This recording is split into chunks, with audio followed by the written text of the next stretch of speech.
All right, on old business this evening, we have the aerobic digester ordinance draft copy that we'll be reviewing tonight with some other changes on it.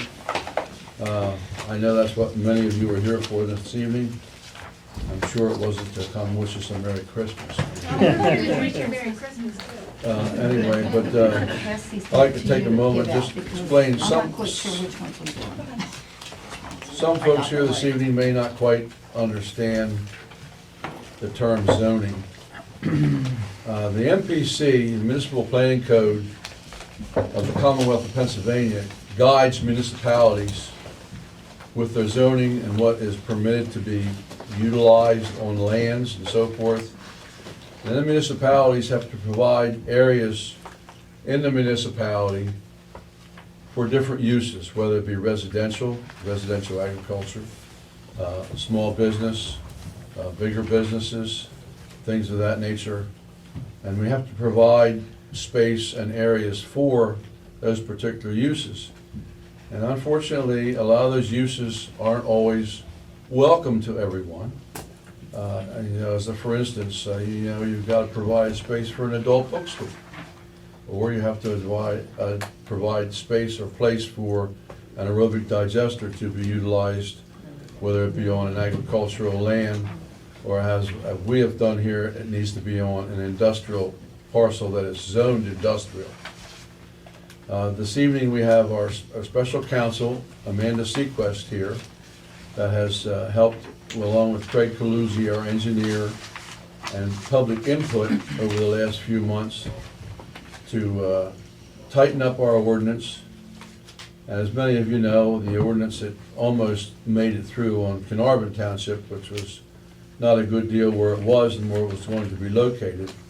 And we needed to sharpen our pencil and get our ordinance in better line here in the township so that we're prepared if we ever do get an application. And we don't have any applications for this particular use at this time. So I'll turn the meeting over this time to Amanda Sequest here, and we'll proceed from there. Now, we will entertain some public comment from residents at the end of this session for a 3-minute time period. Amanda. Okay. So we have two different ordinances to talk about tonight. The first, do you want to start with the digester ordinance first, or the food processing residual ordinance? Digester ordinance. Digester ordinance, okay. Then I'll go ahead and hand these out. Yeah. So I visited you last month, and we walked through the initial draft ordinance, and the board provided some comment, and then we went to the planning commission, which also provided some comments. So the copy I'm handing out to you right now is the one that contains revisions that are related to your comments and also includes the planning commission's comments. Yeah, I'd like to get a copy of that since you didn't make it public record, so I can review it while you're talking, so I know what I'm saying, please. Sure, I have a copy Thank you. here. Thanks, Fred. Is there enough for everyone? I've handed out the copies to the board, and that's my extra one. The, Before you go through it, just to save a lot of time on all of our parts and mine, did you put in the 3 statute miles distance for bringing manure into a digester? yes, that's one of the, yes. And you put the 10 miles in Yes. for food waste? Yes. The setbacks are as you left them from before though, correct? There's been some changes to the Okay, setbacks. thank you. Setbacks have changed. All right, Okay. thank you. Can you speak up a little bit? Sure, I can speak up, yep.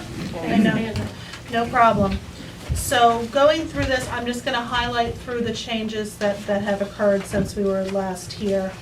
The, turning, as you may recall, there's 2 types of digesters in this ordinance. We've broken it into kind of 2 pots.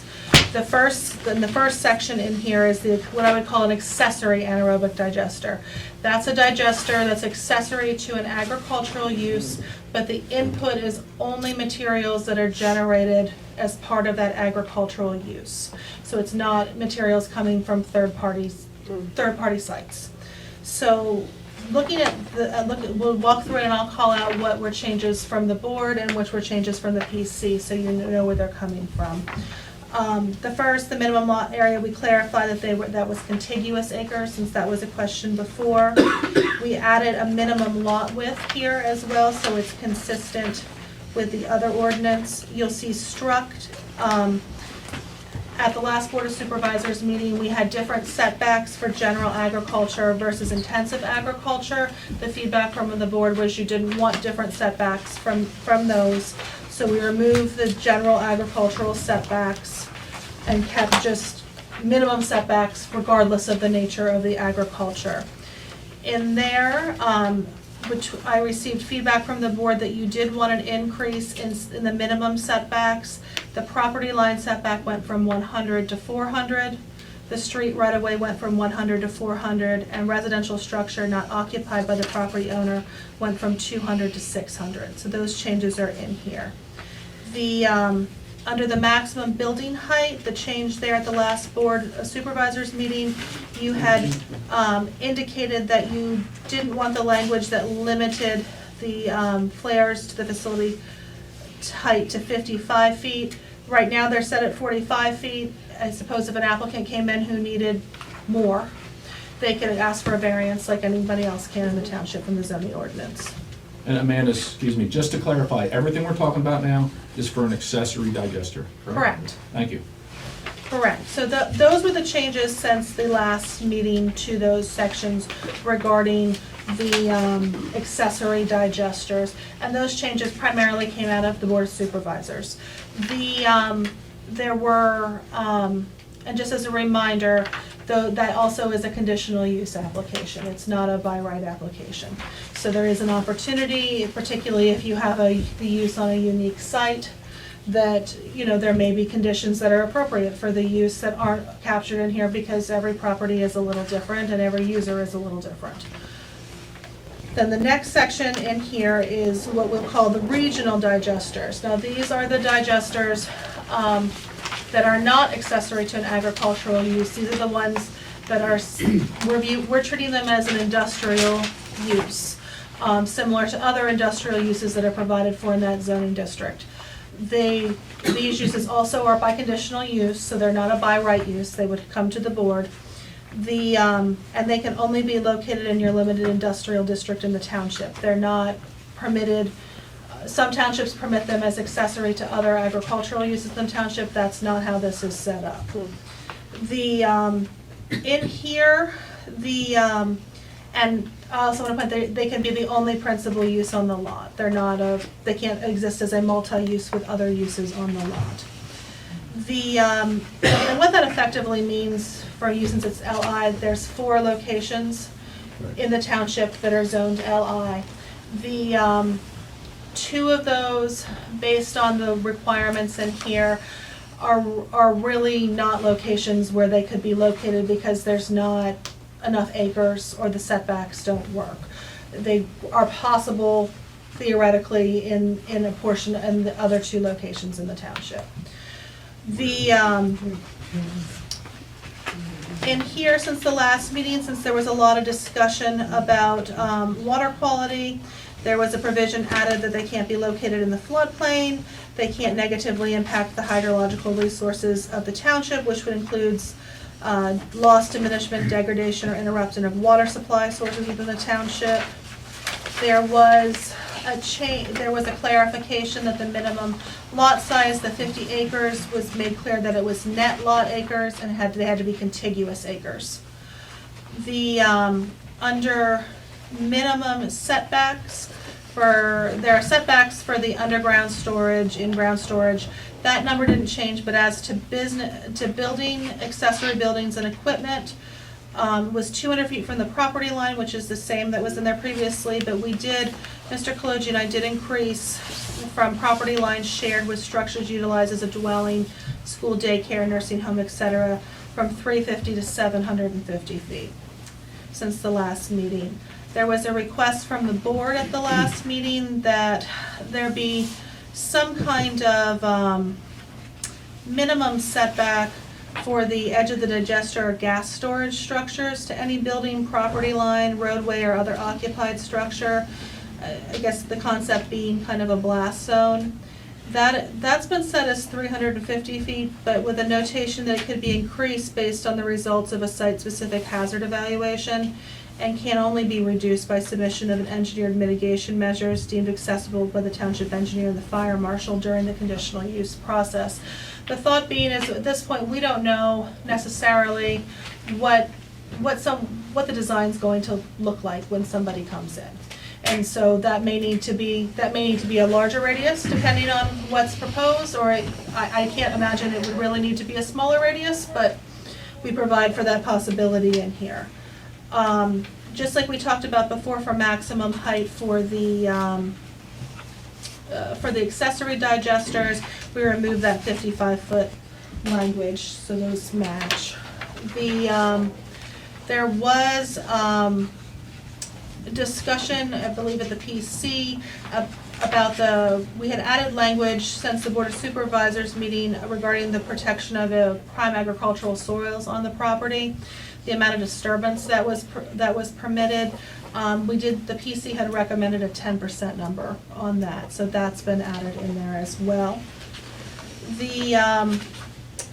Moving down under the design standards, under the buffer yard, there was a buffer yard provided for in the ordinance, but there was discussion that depending on the topography of the property or where the use was placed on the property, a buffer yard at the edges may not actually serve as any buffer to the surrounding community. So there was language added in here that during the conditional use hearing, the Board of Supervisor could require supplemental or modified landscaping buffers where the required buffer yard does not shield adjacent properties and roadways effectively due to the topography of the property. There was language added that anything that was generated on site can't be liquefied or compressed on site for purposes of transportation off the property using trucks and motor vehicles. There was a request by the board to have additional decommissioning language added in here, so that was added in here, that the owner and the landowner are responsible if for some reason the use ceases or is abandoned to remove the manure and food waste and clean and decontaminate everything within 6 weeks. And then in the event that they're not refurbished or adapted to other use within 12 months, go through the process to dismantle or dispose them off the property. There's a provision in here for financial security and how that is released and the form that it can be in. There was a request by the Board of Supervisors to have a provision that calls out inspections. That's been added in here. Then going down as to information to come with the conditional use application. You'll see this one section that was struck regarding the buffer yard. It's not removed from the ordinance, it got relocated to the buffer section. Then under the certified report regarding the sources of the manure and food waste, in there you'll see the requirement that was asked about the where they can procure, the distance for procurement. The liquid food waste is no more than 10 miles from the property, and the manure is no more than 3 miles from the property. And what has to be in that report, including the leases, the contracts, and the agreement regarding the sources of those materials. It does call it that you redact their financial information, but not the other information. And also, there's a new section requiring the report by a hydrological engineer addressing the use's impact on hydrological resources in the township. It has to provide a plan for replacement for water supply at the cost of the applicant and property owner in the event of a negative impact. And then there was a section where you had asked for them to acknowledge that they understood the inspection requirements. So those are the differences to the ordinance since we were last here. I'm happy to discuss those changes with the board or any other questions they may have. I have none at this time. Yeah. I want to review in more detail, but it's covered to me. I'm interested to hear what the Anybody in the audience has a comment? Do you want to take public comment on this ordinance now? You could call down the list. Yeah, Okay. Mr. Skip DeGardy. All right, forgive me if I don't stand. Doesn't matter that I consider myself a subject matter expert on this, but industry would. I spent a large part of my career dealing with hazardous material, hazardous waste. I'm also a retired federal agent. I'm not going to get into all that in detail, other than I was the only environmental program manager for an Army facility that was assigned to a full-time firefighting force on the Army facility because of my expertise in dealing with hazmat. The setbacks, I appreciate you amending the ones for accessory, and that helps the neighbors to farms. Even those, and I was suggesting at least 300 feet, so I appreciate that. I appreciate you putting the distances in. 2,500 feet is, to me, the minimum that should be in for a regional anaerobic digester. And it was pretty cut and dry, simple. There's two ways that protect a township. Two ways: science-based ordinances and regulation-based. So when it's already existing law in the state, you could pick up, put it down, you have some protection there. Now, an anaerobic digester, by definition, what it does, it produces gas, methane gas. Methane gas, which is a waste product normally. So I'm going to assume most of you don't fly around Pennsylvania at low level and see all this. We got hundreds, if not thousands, of, they're called flares, and they're burning off the methane gas. It is a waste gas. This is a trading scheme that came up in Europe. They moved it over here. Since then, it's been found actually to do more harm to the environment than good. So on the environmental side, it's a waste. Johns Hopkins just published a research paper, their bioscience, which any of you could look at. But I'm just into the safety, our air and water.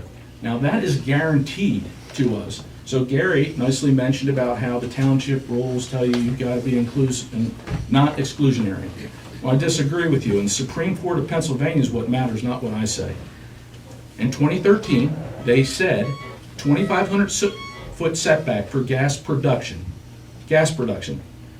is not exclusionary. The gas company argued it was exclusionary, and they said no, it's not, because Article 1, Section 27 guarantees that Pennsylvania residents are guaranteed clean water and clean air. It guarantees a lot of other things. In 2017, they re-argued another environmental case, and it came back and reaffirmed the determination they made in 2013 of Article 1, Section 27 about exclusionary, and you can most definitely, if it means the safe air and safe water for Pennsylvania residents, you can in fact have things there. You're not going to be able to have every business. Now, Gary named a strip club that you have to leave a way to put a strip club here. I guarantee you I could find businesses that already would be excluded here anyway. A landfill, a hazardous waste landfill, hazardous waste processing facility. I could find plenty of businesses that would not fit into our current regulations. No offense to you all, you worked very hard and spent a lot of money and to me, wasted a lot of our time when you could have cut and pasted. Other bordering townships have done this. They took those regs, they're not perfect, but they give us some guardrails. 2,500 foot setback would be some guardrails. Now in methane, I'll specifically talk about the one that Vanguard wanted to put over the hill from us. There is approximately, I'll say, 87 deficiency the state DEP had with that. This is why they first withdrew it. Out of those 87 deficiencies, one of the big problems they had, they couldn't get the hydrogen sulfide out of the flare below 500 parts per million. 1 part per million of hydrogen sulfide is irritating. 100 parts per million of hydrogen sulfide can put you in the hospital. All right? Now methane is lighter than air. Hydrogen sulfide is heavier than air. It lays in low areas. So when they're drilling gas and oil, again, I don't know how many of you are aware of this when you go across the country and across the state. They wear gas meters. When I worked with the fire department on a large military installation, I wore a gas meter because you can't smell the stuff. Even before you can detect it, you're down, you're done. And it's usually by asphyxiation is the first thing that happens from hydrogen sulfide. So these setbacks, and this is to include accessory, if depending how the wind's blowing, you want to do, there's no reason to bring in and do studies and see based on their design. It doesn't change physics, it doesn't change the gases. I'm not even talking about the water yet. So, the emergency response guide, which is what we go by, and under emergency response, 117 states. Initial isolation at least 100 meters, 330 feet in all directions from a spill or leak of any hydrogen sulfide, which is highly toxic, heavier than air gas that accumulates in low spots. For general awareness, even 1 part per million can cause irritation. 100 parts per million is immediately dangerous, requiring air monitoring and respiratory protection. So, just for initial, it's 100 meters, 330 feet, so the 400 feet's good. But if you're a neighbor of someone who's putting one in, I know what they want to do with their own thing, but close to their house and whatnot, that's one thing. In Pennsylvania, in the country, out of the digesters built before 2005, 50% have been taken out of service. Since 2008, 20% have been taken out of service. Out of all the deaths from anaerobic digesters, mostly are from hydrogen sulfide poisoning. Hundreds and hundreds. And there's about a 20% failure rate at this time for gas leaks and fires. Obviously, there's no time for me to go into all these things, but the hydrogen sulfide is nothing to mess with. You don't have to ask me, or well, I'm an expert, but here's somebody here who can tell you all about hydrogen sulfide. That's nasty stuff. That's what doesn't matter if it's on-farm accessory or it's this, you bring it in the food waste. So after we talk about the emergency response and being, if one light's off and the destruction from that, the 2,500 foot also is for when you start bringing in food waste. So I'm all for one being on farm. And I can't speak for everybody else. It just needs managed properly. The fact that you have no liquid food waste going in there, I think is great. Just on-farm food waste, solid food waste, I think that's great. When you get it, the regional one, I think is absolutely terrible. The material itself generally contains PFAS, heavy metals, microplastics. That goes directly into the ground. The PFAS, you basically aren't going to get rid of it once it gets in. The mechanism of an anaerobic digester, it makes the nutrients more water soluble, specifically the nitrogen and the phosphorus. That can be a good thing, unless you're putting too much on, you're not monitoring it. With the heavy metals, and because I work with several different groups in several different states and several different townships, in other states, they don't have the restrictions we have where township even gets a say. So I got the analyticals on the digestate that BlackRock submitted for a different state. In it, it specifically stated above EPA threshold for heavy metals, so they picked the sample, the best area they could, in copper and zinc. What copper and zinc does to nutrients, if you read the study that just came out from Johns Hopkins, it inhibits plant uptake of nutrients. I'm sure, and nobody probably told you this, but so when you get the heavy metals, forget about the safety side, it keeps the plant from taking up the very nutrients they're trying to put in. As a soil and water and hazmat guy, this is bad news. 2,500 foot is very reasonable. Whether you can shoehorn it in or not, other townships in this state have it, and they have it for a reason. Like I said, Honeybrook's jumping through hoops to get theirs in, because you also know about House Bill 502, which is coming in. It's going to take a lot of this out of your hands anyway, and this township knew it, because I've been talking to the planning board and the supervisors about that. They tried to attach it to the budget to get it passed, it didn't. And it's only going to come down to, instead of gas production, electrical production. We didn't even get into the compressor station and where that can be located. We should be past this talking about data centers, solar farms, stuff like that. But we are still messing around and spending a lot of our taxpayers' money, no offense, Amanda, on you, on Craig, stuff like that. And this was actually really easy, because the board on both, the planning board and the supervisors, they're supposed to be representing and protecting the taxpayers. The constant threat of, we're gonna get sued if it's exclusionary, that doesn't hold water. You can get sued any day, and the real suit's gonna be a class action suit. That's why these other townships are doing it. So I'm trying to keep it short. I know it was long by you guys. I'm not getting into the details here. I'm just giving you a broad overlook. So it's protection for everybody here.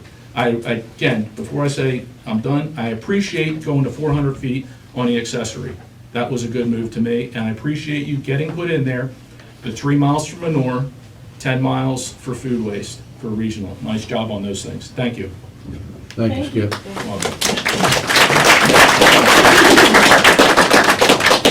With regard to the 2,500 feet, the properties that are in the LI just can't meet that 2,500 feet.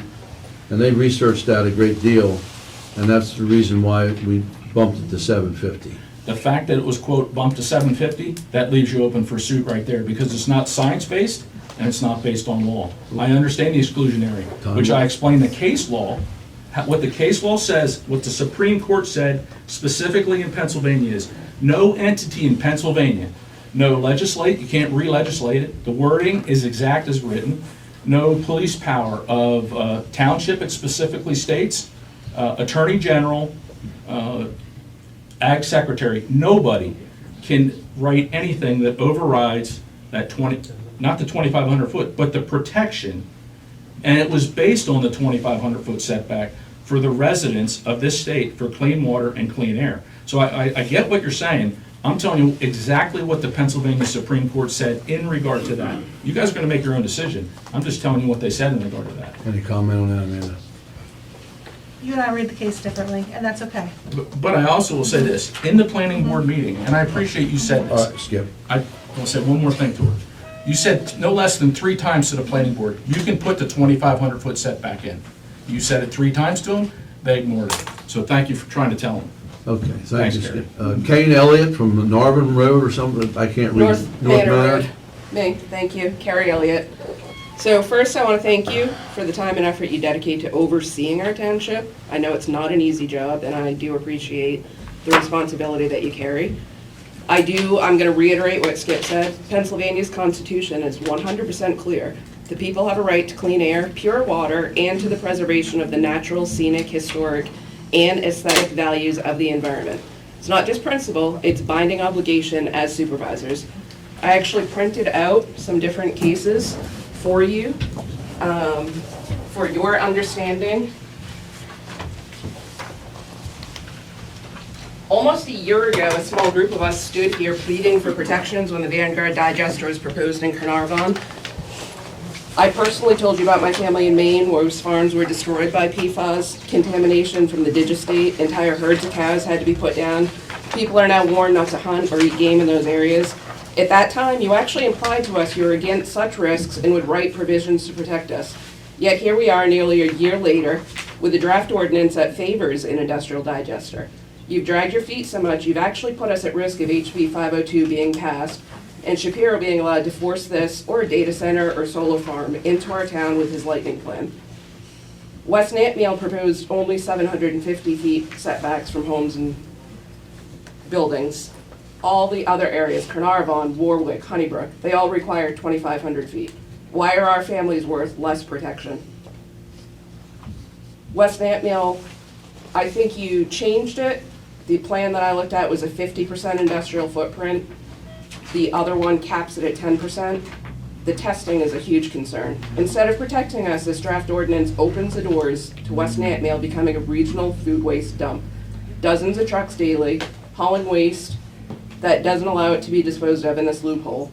We handed you a fully crafted ordinance, tested in court and upheld. You could have adopted it directly. Instead, you stripped away all of our protections, setbacks, testing, sourcing limits, all removed to favor corporations.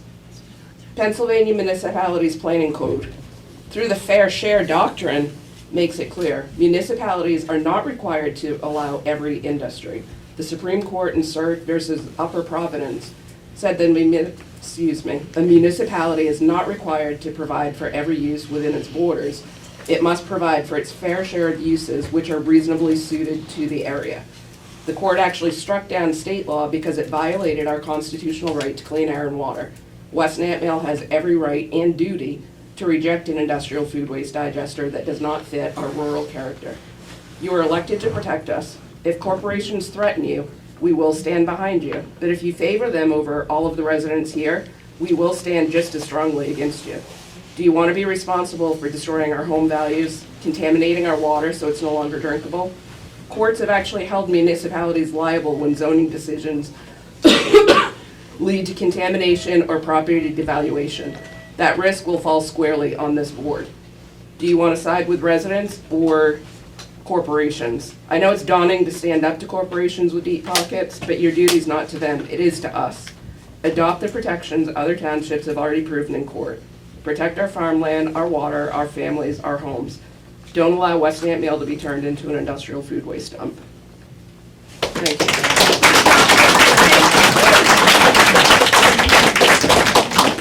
Dennis Cronin. Keith and Tina.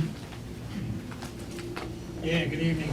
Again, thank you guys for all the work you do and the time you put in with our township. We're 118 Isabella, 143 and 145 Bollinger. I was at some of the Carnarvon Township hearings and whatnot, and I don't know anything compared to what these guys know. I've read some of the research reports and all that, and our community here is such a beautiful place with the farmland, you know, all our natural resources and everything, and I couldn't understand how we would even consider this. Now, I understand you guys are in a position that you have to make decisions. But I personally don't agree with any of that, and I am pro-farming fully. I used to farm, so I understand that whole thing, but especially the regional digester is, I don't see one good thing about it in anything that has been reported or researched. And another thing would be, and this is minor compared to the environmental impacts, would be traffic. And like I said, that's minor, but traffic impact study, you want tractor trailers running all around here more than they already are. And like I said, I just wanted to speak my mind, my wife Tina. Some of my very close friends and neighbors are here that live, I border Nelson's ground up there, beautiful, beautiful ground. And I just wanted to speak up Thank you, Keith. on our behalf. Yep. Thank you, Keith. Kevin Bernard. Kevin Bernard. Megan Kennedy. Oh, Kevin Beard? I can't read your writing, looks like Bernard to me. Yes, 7 years. I'm okay. He just wants to say, He, Megan Kennedy? I just wanted to say that, thank you for everything that you do. We really appreciate that you're trying to protect us. However, I really feel that these setbacks need to be increased. I'm asking you to please strengthen these setbacks now before any proposal comes so that our families and our farms are protected in the future. I own a little farm. I know about farming. I'm very pro-farming. However, these industrial digesters are bad news, and please, please protect this beautiful community. Thank you.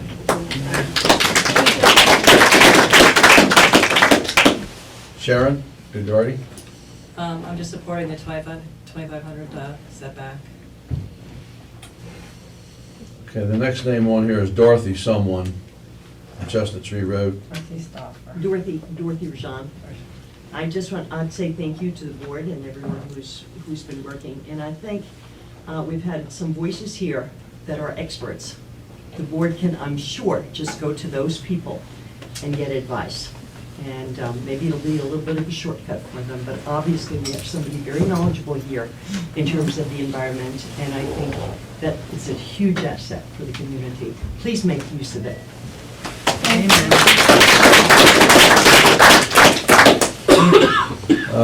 Sorry, I can't read the writing here on the next one, from 6 Farm Lane, Elverson, PA. Terry Sauer. I live within walking distance. I'm in this park every afternoon with my dogs and my husband. We don't want this industrial digester anywhere near our township. And I appreciate the work you guys do. But yeah, I'm just gonna back what everybody else has been saying. Okay, thank you. All right, Don Gable? So thank you guys for all your service, your work that you do, all the hours you put in, I appreciate it. We all appreciate it greatly. My only comment was, everything's been said, I'm not gonna rehash things, just that I feel that if our neighboring townships are putting in certain provisions, I feel that we should follow suit with the neighboring townships. Put a block in this area, that everybody's on the same page, everybody's on the same wavelength. Yep. Thank you, Don. Thank you, Don.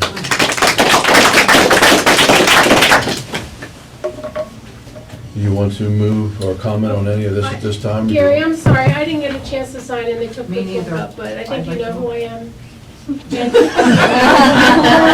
I also want to thank all of you, I know you've worked hard, and this is a very deep and confusing issue, but I insist, as a resident of this township, as a taxpayer and a resident of Pennsylvania, you guys are working for us.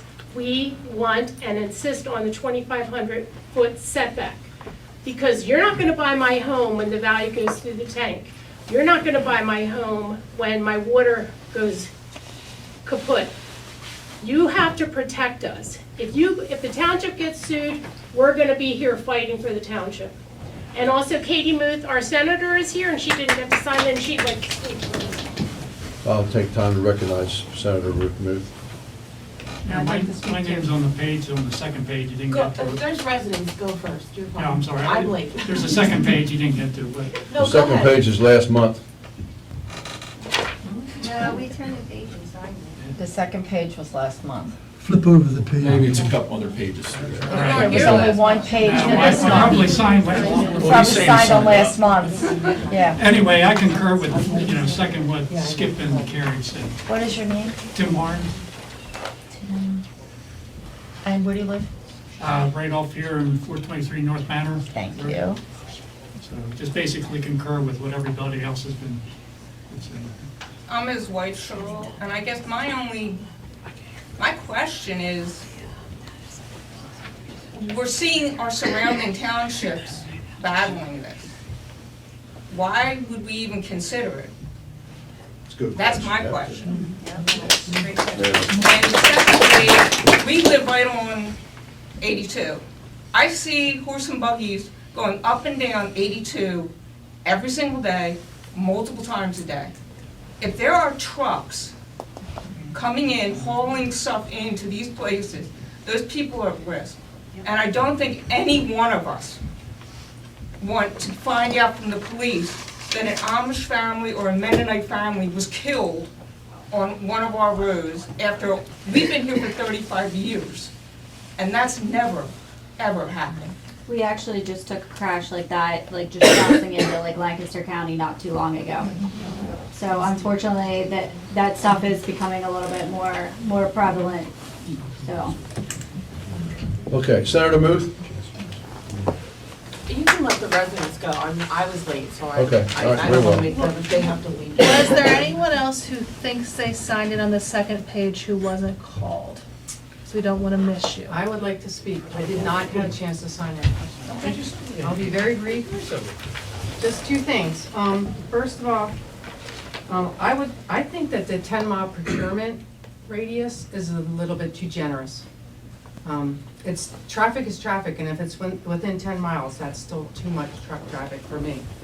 And the second thing is that I think, you didn't portray a map, so I think you need to tell everybody where the L&I area is. A lot of people have no idea.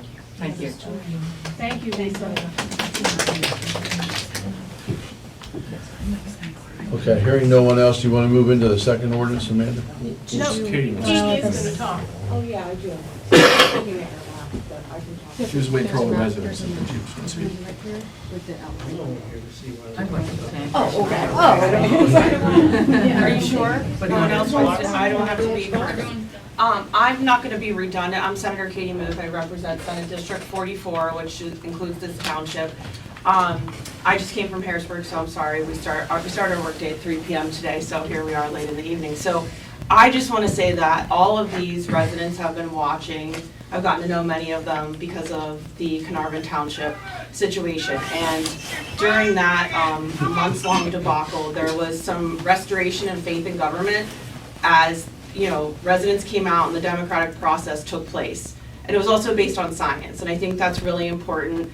What I'm seeing right now in this moment is corporate efforts across the southeast of Pennsylvania and beyond, but certainly here in our area, with certain companies that are targeting certain areas. And so there are some commonalities of who we see proposing these projects. And I would like to just state that you are the single entity of government that can provide the most stringent protections.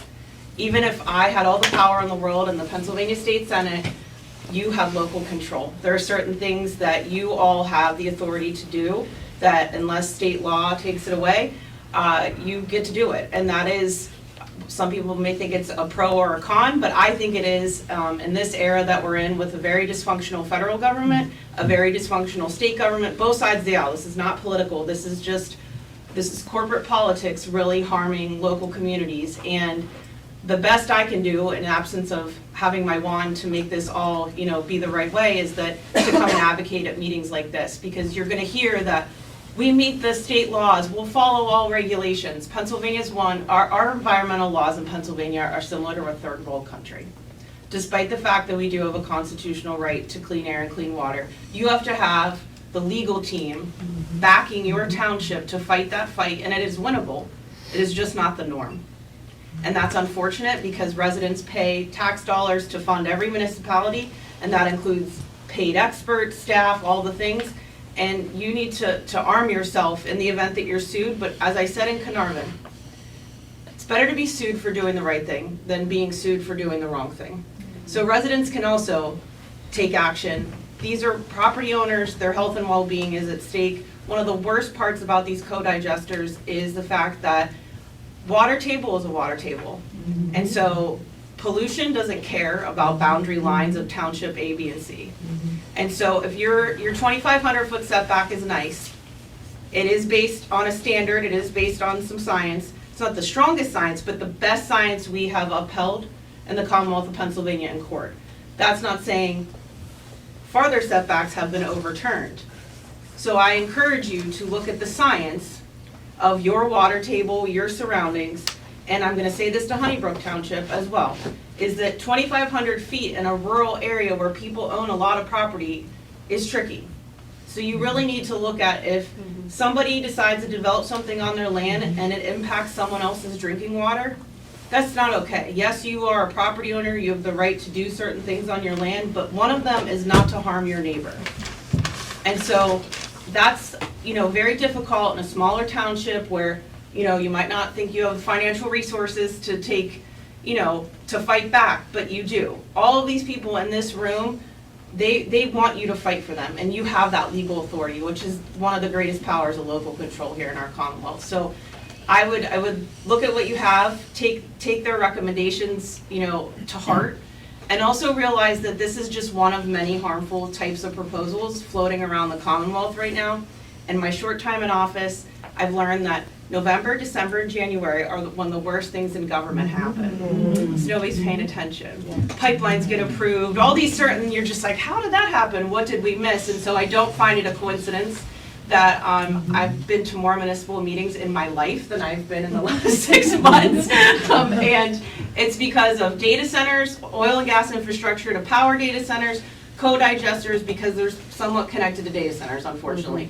And I was out here on election day with a constituent, checking out some farmland, and on my way home I realized you guys are a sitting duck for these corporations to come in and offer up big promises that will ultimately ruin your property. And so I'm here to be as a resource. If you have questions, I just talked to a property owner up in the Northeast who was offered $51 million for their farm so that they could put a giant data center on it, and that family said no. Even my husband was like, wait a minute, I would think about that, but I'm just saying, is that this is our community, and it's your water table, it's your well-being and livelihood. There is no dollar amount you can put on any one person's health in this room.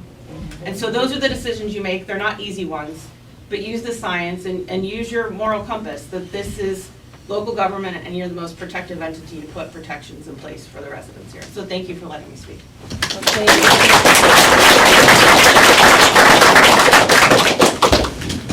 Okay.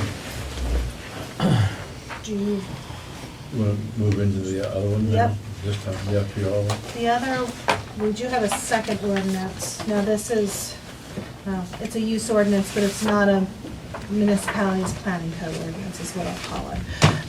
It's it's not an MPC ordinance. It's about the land application and storage of food processing residuals. We were asked to look at that as well. And Good night, thanks for coming. I see you, I'll see you guys. Thank you. Thank you for coming. so this we reviewed at the last ordinance, the last Board of Supervisors meeting. And we discussed that, for those of you who weren't here, the reason I'm making the distinguishment here this is about how food processing residuals can be stored and applied on land. So that's not a zoning use. It's a use that sometimes occurs nominally with ag, but not really. So in this case, there was a request to put together what I would call a health and safety ordinance to go in your ordinance, not in your zoning ordinance, but in the health and safety portion of your code, to talk about how that can be addressed. And to some extent, the township's hand is tied to some extent because the State Department of Environmental Protection has a guidance document that my understanding is they're supposed to be enforcing, but is generally, unless something goes wrong, they are not. That includes information about setbacks and information to be submitted to the township and notices that are to go to neighbors. And generally, when the Department of Environmental Protection regulates a field, the township is limited in what regulation it can do as well. But because it's our understanding that typically these regulations are not, and guidelines are not being enforced by the Department of Environmental Protection, the township wants to have that information in its ordinance so it could enforce where perhaps DEP would choose not to enforce unless, forced to do so. So there really is not a lot there's really no changes to this ordinance since the last meeting, other than there was a request by the Board of Supervisors to increase the violation and penalty fee amount in as great of a means that you can under the second-class township code. And so that change has been made to the ordinance. Otherwise, the ordinance is consistent with with what you saw last time, which tracks that DEP manual. Ideally, DEP would update that manual or enforce, and then we could update it as well. We're trying to track on that, which gives us a better right to enforce. Just as I expressed at the last meeting, that other townships do have similar ordinances. They have been challenged with the Office of the Attorney General, but this is set up in a way that would most likely give it the best chance of survival under that kind of a challenge. Are there any questions from the board? I struggle with DEP's setbacks around Yeah. water and things of that nature. I mean, they just seem awful close and awful lenient.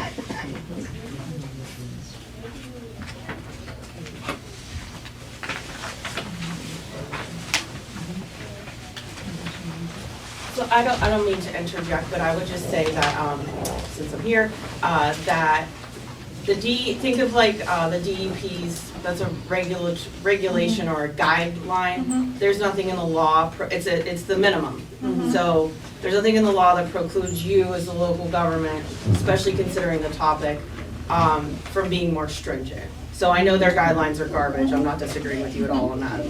And enforcement, to be clear, is one of the other problems in Pennsylvania. We could have the greatest law in the world, and who's enforcing it is another question. So that is a huge deficit, but in terms of increasing what is in those, in the state's guidelines, they're not statutory, they're guidelines that change, but you can increase based on their recommendation. We have increased these, as I recall, right? No, these are From these. last meeting, not last meeting, the meeting before. No, these setbacks on the food processors are the same as what are in the guidance documents. And if you want to save some time, and you want me to address this a little bit, my understanding of all this, so that people don't ask, do this, do that as much, for the state's position on this. So FPR, for those that don't know, is food processing residual. What it really is, it's the wash water, the wastewater from when they, say, clean a milk processing plant or clean out a Mopac, Hatfield. The proteins, but it has the disinfectants and the cleaners, detergents in it. And it's only supposed to be 1% of that, but when you look and smell it, that's what it is, with very little proteins in it. There's very little nutritive value. I went to an ag advisory board for another township, my background, against the biggest, I'll say, offender of this in our state. About 15 years ago, this got real bad. So FPR is a food waste, but not all food waste is an FPR. There's an FPR manual.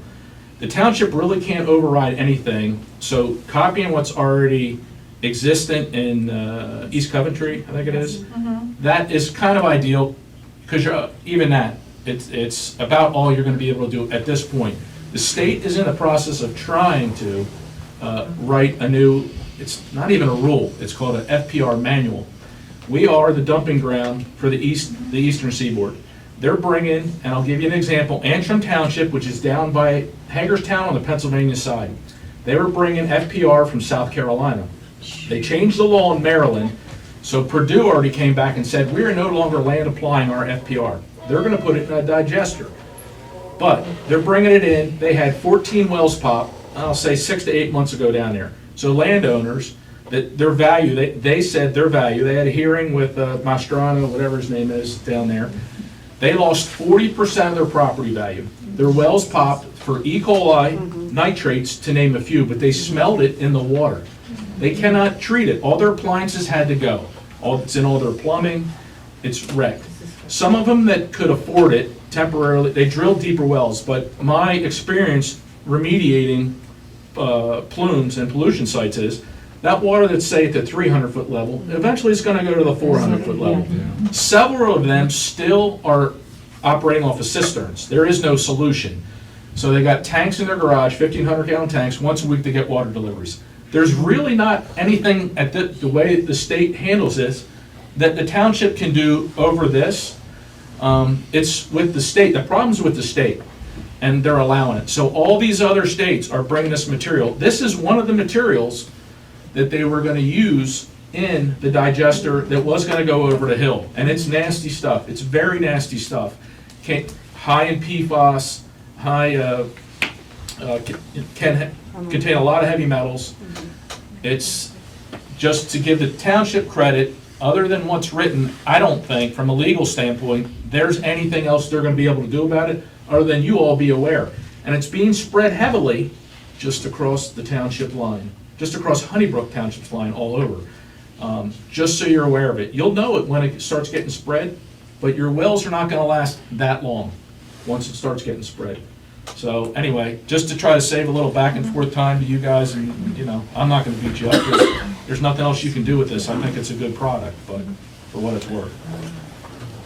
Thanks, Skip. Welcome. The board have questions or comments?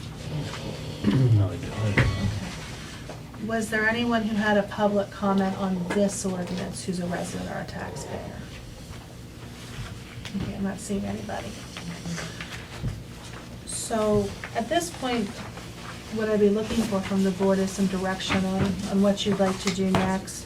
Starting with, I think, what maybe is the easier one, the food processing residual ordinance. That ordinance is, like I said, is not a municipality's planning code ordinance, so it does not have to go to the county for review. So with this one, I'd be looking, I guess, with directions on, is it in a form that you would be ready for it to go to advertising with a hearing?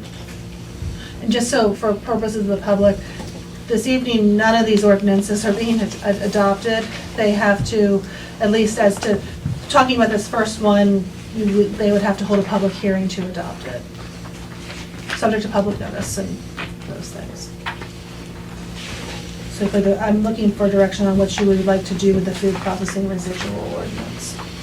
Well, if it's what you can't change, then why isn't it right? Right. I guess would be the question. Well, in the current format, it gives you some protections that other townships have. To go more than that, me personally, they get wiped out in the challenge at this point. That's my opinion. We have a motion to move it on to advertisement. So moved. Second? Properly moved and second. All in favor signify by saying aye. Aye. Opposed? So, since So it's not- so I guess on this other one, I know we talked about it, but why aren't we doing the 2,500 foot? well, we were, before I answer your question, let me just get one more piece of direction on the food processing Okay. residual one. What meeting would you like that advertised for? February. February?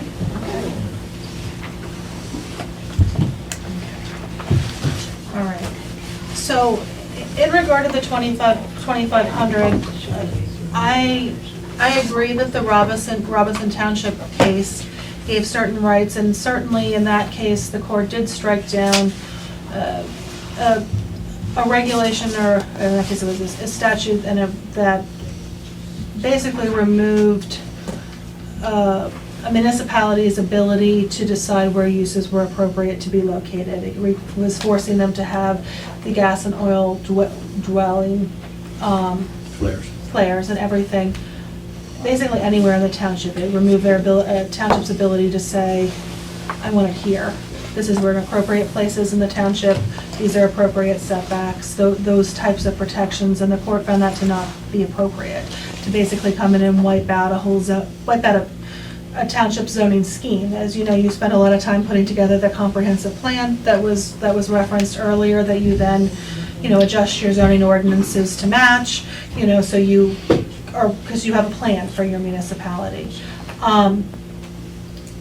I think the 2,500 feet setback here is, I will say, just for a point of reference, how we've set this ordinance up is a little different than some of your neighbors have set it up, in that many of your neighbors are allowing the regional digesters as an accessory to an ag use. And so, in many cases, if we're trying to avoid a de facto challenge, it's less of an issue in other townships, because many of those townships, ag is permitted throughout the township. So there is theoretically, there is at least theoretically a location in those townships where the use might be able to exist. Now here, because the regional digester is limited to a very small piece of the township, the concern has always been with the 2,500 is, does that make the ordinance, it looks like we're providing for the use, but we're not actually providing for the use. Now, I think it's a matter of, that would be my thoughts on why we ended up at that 750. In regard to the 2,500, I think it's a matter of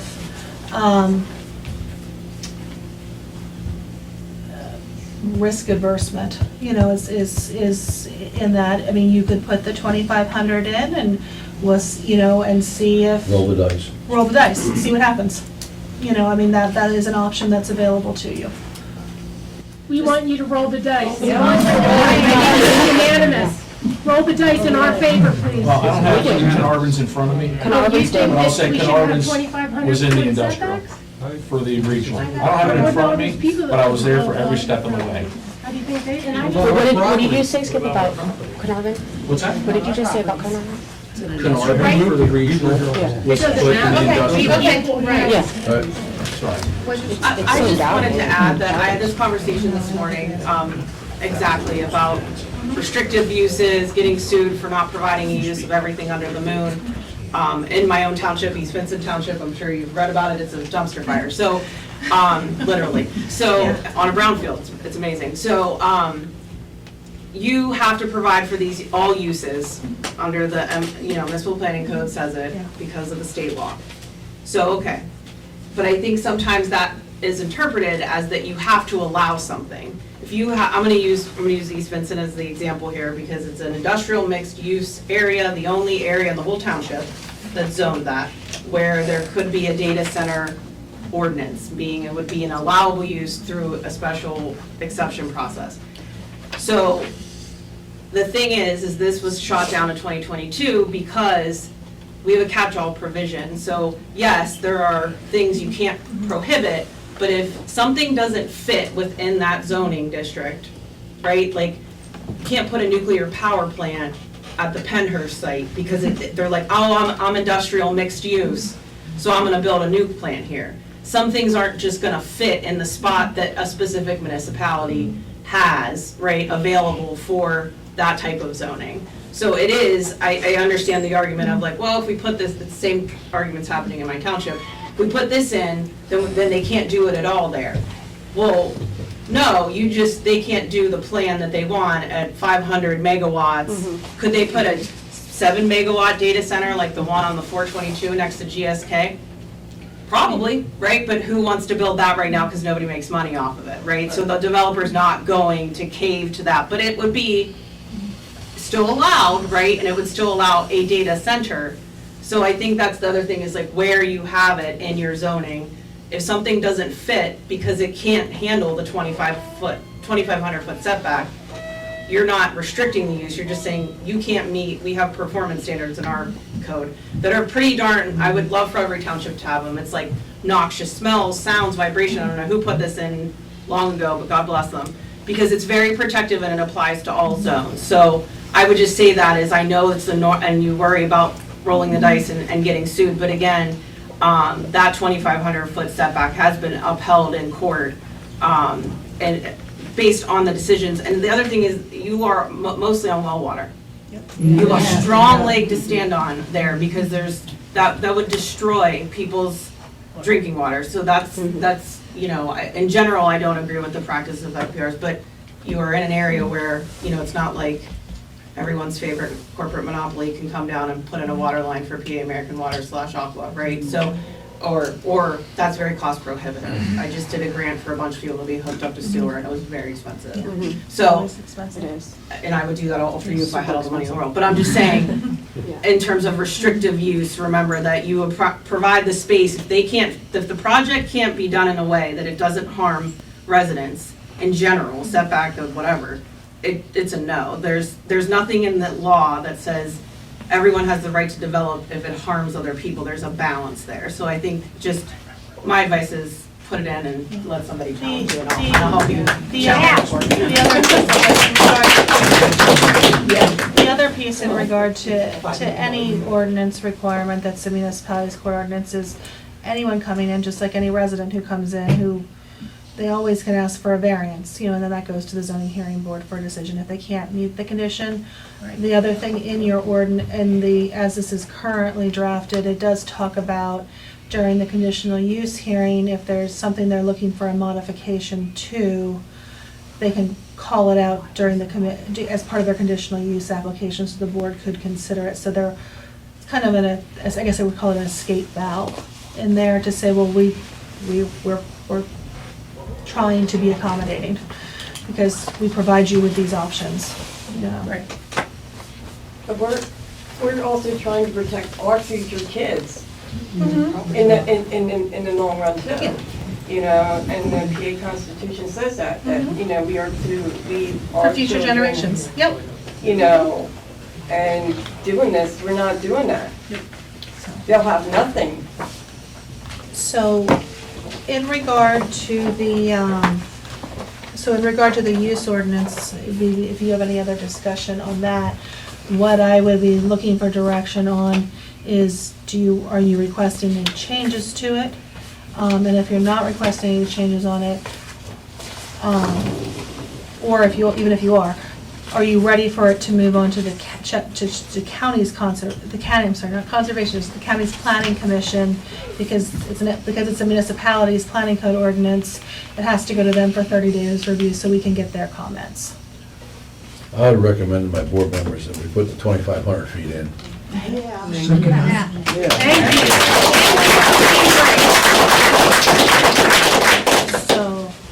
So by doing that, you just eliminated any possibility of a digester.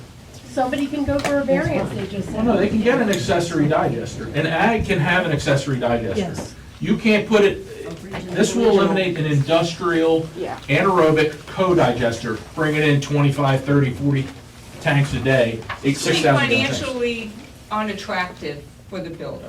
It's not, they're not gonna get the money out of doing a small one. Depends who's behind it. They'll go somewhere else. And that's Okay, Amanda. Right, so the whole township Go back to order here, please. Back to order, please. I don't care who you are, how long you've been here.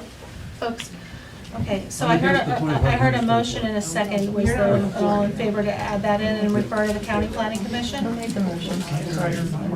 I'll make it. Well, Gary did. That's Frank's second. Okay, folks, I know there's lots of opinions in the audience, and you all obviously feel strongly about it because you all came tonight, which I really respect, because I know this is not how people want to spend their time after their workday. But they're trying to make a motion and vote right now, so I do need to have you, to Okay, not I have the put the motion chatter. out there. Frank seconded it. All in favor, say aye. Aye. Or opposed? Okay. Okay, so motion carries. So then I will make that change to it, as, that will be the only change I'll make to it based on how it's written. And then we'll refer it to the Chester County Planning Commission. We have to let the 30 days pass in that regard, and so that would put it at your February meeting. Do you Because hear a motion I don't think it'll be move your forward time. after that amendment, that change? So moved. Properly moved and second. Any further discussion on the motion? Hearing none, all in favor, signify by saying aye. Aye. Opposed? Okay.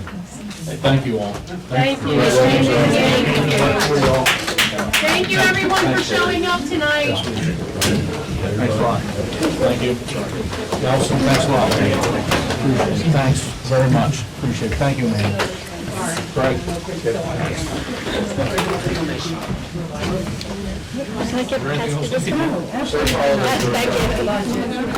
Thank you guys again, really.